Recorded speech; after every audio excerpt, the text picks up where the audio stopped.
Okay, here we are on page 2 of lines. Number 1A. Draw a line with gradient 1/2 that passes through the point 0, 3. Let's see. 0, 3. I'm going to graph that point. 0, 3. It's right there. And now I'm going to draw a line with gradient 1/2. Well, remember, gradient 1/2 means that the rise is 1 and the run is 2. So the 1 is like how much it goes up, and 2 is how much it goes over. And it goes up +1 and it goes over +2. So that means that my line is like that. Okay, so that's A. Now what about B?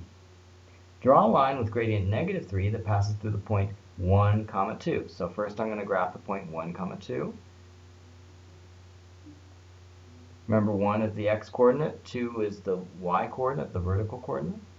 Draw a line with gradient -3 that passes through the point. Okay, so gradient -3. -3 would mean the rise is -3, so it goes down. It goes down -3, and then it goes over +1. Okay, so it looked like that. What about 1C? 1C is point 3, -1, 3, -1. And the gradient is +2. So that would be rise of 2 over run of 1. So 1, 2 rise. 1, 2. And then it goes over 1. Okay, so it looks like that. That was easy, right? Okay, number 2. It says use a table or graph to find the missing coordinates. That's our hint. For each of these lines, points A, B, and C lie on the same line. So 1. Find the gradient of line B. Find the AB. Find the slope of line AB. Then find the second coordinate of point C. Because they give us point C, but they don't give us both coordinates. They only give us like the x-coordinate, for example. Okay. So let's do this. We'll do one showing with graph, and then the rest I'll show you with the calculator. Okay? So first I'm going to graph the points 2, 5, and 3, 7. So 2, 5. It'll be there. And 3, 7. So 3, 7 will be there. Okay? So it looks kind of like that. And then I'm supposed to tell you the coordinate 4, P. So 4, P would be this point there, which would be, let's see, what would that be? This would be 5, 6, 7, 8, 9. So the coordinate is 4, 9. Okay? That's the coordinate for C. Now we'll show you how to do it using the calculator. So we're going to put in first the two coordinates here, 0, 2 and 1, 6. We'll do that first. So we'll go into Stat, Edit, and I'm going to put in 0, 2 and 1, 6. 0, 2 and 1, not 0, 2. Oh yeah, 0, 2 and 1, 6. Okay, and then I'm going to graph it. Or not going to graph it. I'm going to do linreg so that I can see the line, the equation for the line that goes through this. So I'm going to say stat, calc, linreg. So L1 and L2 is where I stored the x and y coordinates. Then I go down to store reg equation. I'm going to store the equation to y1 so that I can immediately graph it. So to do that, I go to vars, and then I go to yvars, and I do function, and then I choose y1. And then I go down and press calculate. And not only will it give me the equation, which is 4x plus 2, it also puts in the y equals. Now that it's in y equals, I can actually graph it, or I can look at the table. In this case, the table is kind of convenient for me. I look in the table and it asks me, what is the value for the y coordinate when x equals 2? Look here, 2 comma 10. So I already know it's 10. Okay, so 2 comma 10. All right, now I'm going to do 0 comma 0 and 1 comma negative 5. Okay, so let's see. So I'm going to put 0 comma 0, 0 comma 0, and I'm going to put 1 comma negative 5, negative 5. Okay, and then I'm going to do a stat, calc, linreg, and L1, L2, and then I'm going to go down, I'm going to store this into y1, so I'll go to vars, yvars, 1, 1, and then I'm going to calculate it. Okay, and then the formula is negative 5x plus 0, and I'm going to go to y equals, there it is right there, and then I'm going to graph it. And I can also check out the table so that I can see what y equals when x equals 2. So I'll go table, second table. And then I can see that x equals 2, y equals negative 10. So that's 2 comma negative 10. All right, so you got the idea here. I think you can do the rest on your own, right? So you just, first you go to stat edit, and then you put in the points 0 comma negative 1, 1 comma 0, and then after you do that, you're going to do stat calc linreg, stat calc linreg, and when you go down to linreg, you're going to say, okay, yeah, L1 and L2 contain my x and y values, and then for store reg equation, you're going to put like y1 or y2, one of the variables, using the vars button here. And then you're going to check to see what is y equal to when x equals 4. Okay? All right, moving on to number 3. The gradient of the line passing through points negative 1 comma 5 and a comma 10 is 4. Write down an expression in terms of a for the gradient of PQ. Okay, let's see. There's a couple ways to do this one. Let's see, we know that the equation of a line is y equals mx plus c. And we know that the gradient here is 4.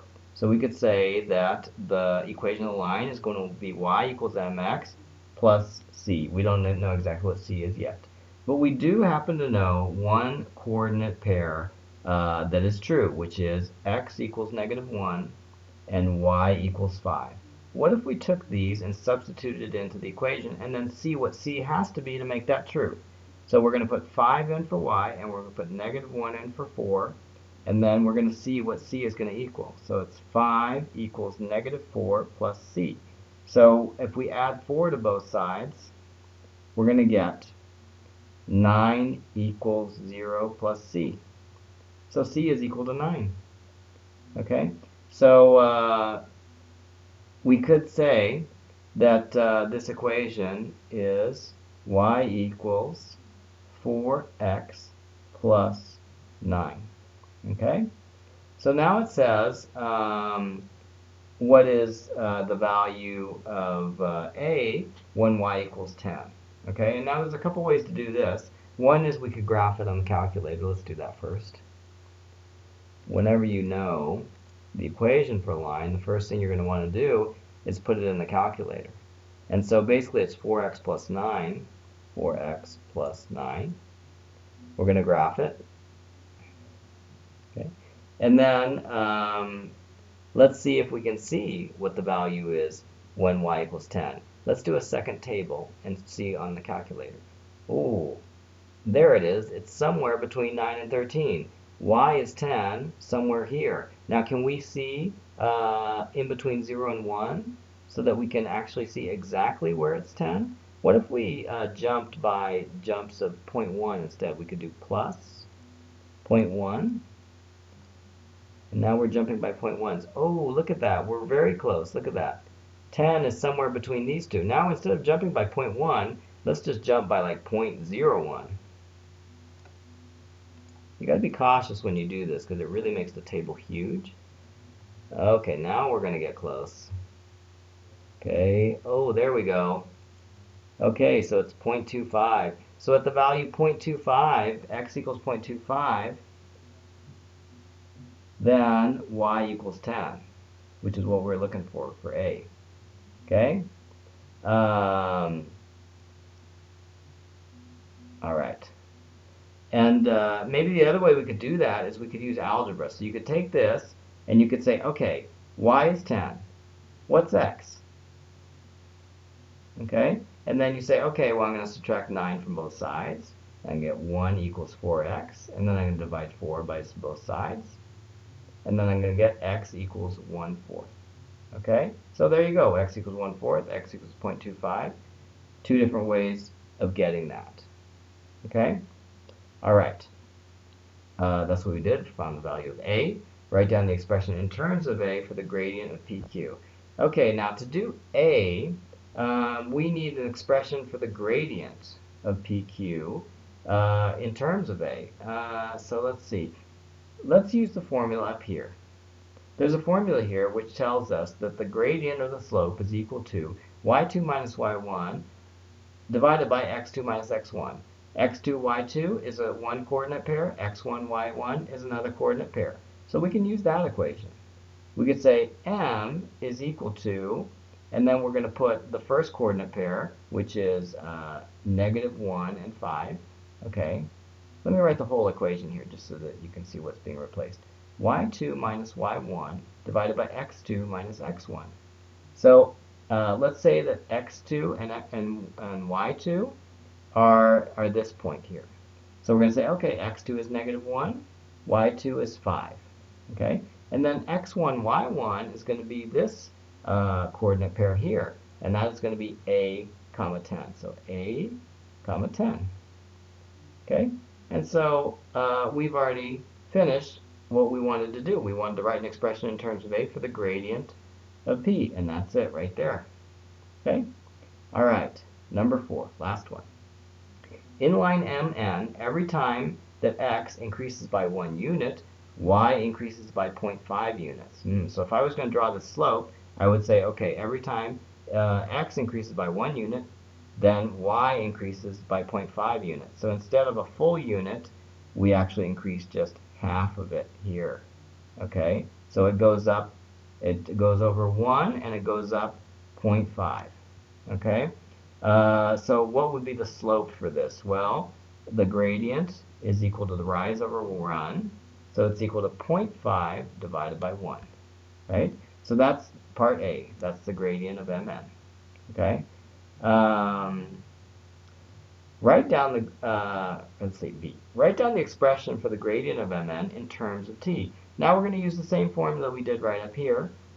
The slope is equal to the first y coordinate minus the second y coordinate over the second x coordinate divided by the first x coordinate. Okay, and that makes sense, right? Because if you have if you're figuring out the slope and you're figuring it out between, oh, here's x1, y1, and here's x2, y2.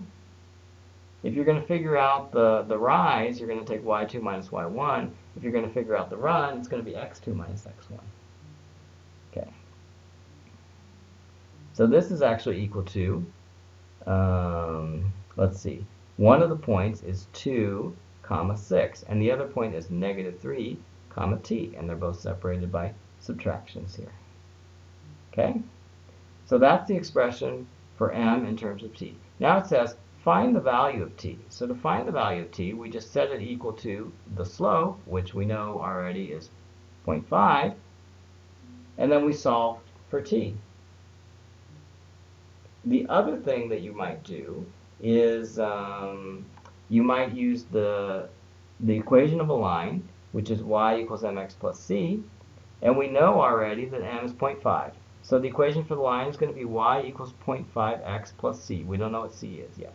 But we do know a sample value for x and y. We could put those in. So we could say, oh, this one's going to be 2, and this one's going to be 6. So we're going to have 6 equals 0.5 times 2 plus c. So that would be 6 equals 0.5 times 2 is 1 plus c. So c is equal to 5. Okay? So the equation for the line is going to be y equals 0.5x plus 5. Okay? And then we could put that in the calculator. And then we're going to say, okay, y equals, I'm going to put the equation, 0.5x plus 5.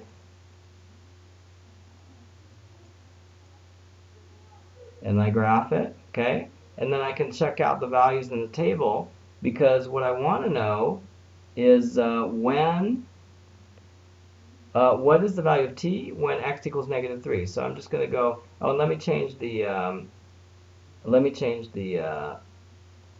table values here. So I'm going to start at 0, and the table step is going to be 1, and I'm going to go back now into the table. And then I'm going to go back and say, okay, what about when x equals -3? What does the y equal? The y equals 3.5. So,